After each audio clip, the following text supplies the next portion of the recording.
ఎందుకంటే ప్రధానమంత్రి గారు ఈ ప్రోగ్రామ్ని ఒక దీక్షతో చేస్తున్నారు, ఒక పట్టుదలతో చేస్తున్నారు, ఒక ప్యాషన్తో చేస్తున్నాడు.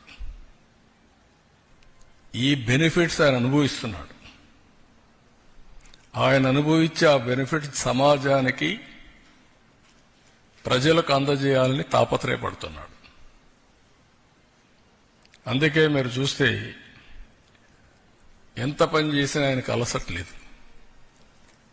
ఇది the best testimonial of his life అందరికంటే. సో దిస్ ఈజ్ వేర్ మనం కూడా అందరూ ఆలోచించాల్సింది, అన్నిటికీ అతీతంగా,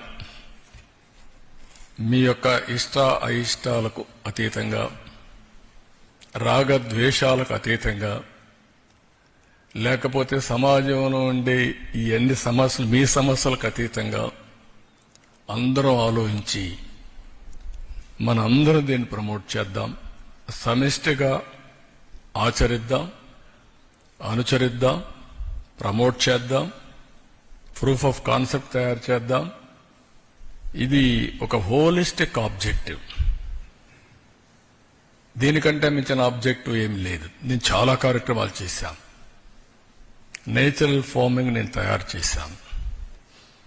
ఈరోజు నేచురల్ ఫార్మింగ్ అనేది ప్రపంచానికి ఒక నమూనాగా తయారవుతోంది. ఈరోజు గ్రీన్ ఎనర్జీ ఉంది. ప్రధానమంత్రి గారు 500 గిగావాట్లు గ్రీన్ ఎనర్జీ ప్రమోట్ చేయాలని ఒక విజన్ పెట్టుకొని పనిచేస్తున్నాడు. నేను దాంట్లో 150 to 160 గిగావాట్స్ కాంట్రిబ్యూట్ చేయాలనుకుంటున్నాను. అంటే దగ్గర దగ్గర 1/3.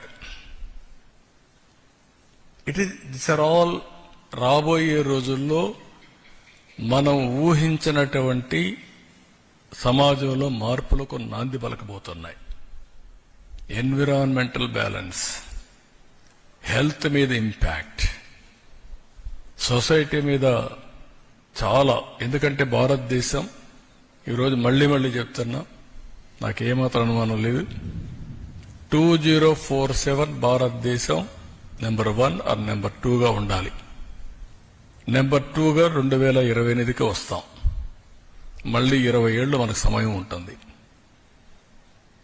1 or 2 రిఫార్మ్స్ తర్వాత, టెక్నాలజీ ఫస్ట్ మూవర్ అడ్వాంటేజ్ తీసుకున్న తర్వాత, ఈరోజు టెక్నాలజీ ఏ స్టేజ్కి వెళ్ళిపోయామంటే any decision, any time, right decision 90% తీసుకునే ఎకో సిస్టమ్ క్రియేట్ అయిపోయింది. మీరు పేపర్లు రాయాలన్నా హిస్టారికల్ డేటా అంతమంది అంతా చదివేవాళ్ళు.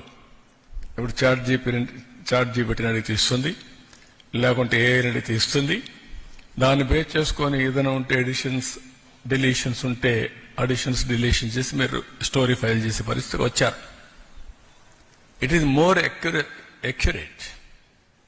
అర్లియర్గా మీరు ఏ పని చేసినా కూడా మీ ఆలోచన, మీ మెమరీ ప్రకారం పనిచేసే పరిస్థితికి వచ్చారు.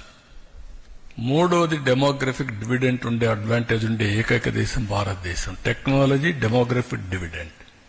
దీంతో ఏమైంది, ఆంటర్ప్రెన్యూర్స్ ప్రమోట్ చేశారు. ప్రపంచానికి సేవలు అందించే పరిస్థితి భారతీయులకు వస్తుంది. ఇప్పటికే వచ్చింది, భవిష్యత్తులో ఇంకా ఎక్కువ అవకాశాలు వస్తాయి. అందుకే ఫ్లెక్సిబుల్ ఇవన్నీ వచ్చాయి. అన్ని వచ్చినా కూడా మళ్ళీ స్ట్రెస్ పోవాలంటే వేరే మందు లేదు, యోగా.